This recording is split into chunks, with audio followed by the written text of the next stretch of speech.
અહીંયા આવશે, અહીંયા થોડી આવશે. એ ભરવા દે ને, વિડિયો કાઢી ચાલે છે ભાઈ.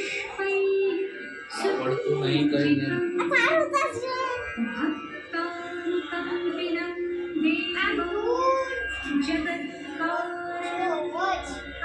બાકી સરસ શણગારી હો બેબી.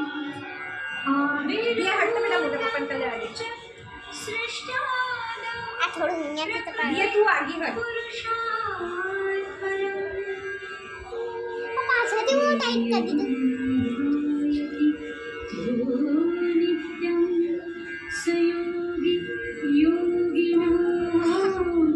બહુ ધીમે ધીમે ચાલે. ચાલે ને તો બહુ ધીમે ધીમે ચાલે, ના ચાલે ને તો એકદમ એવું થાય હમણાં તો ભલે પાછા આવી ગયા.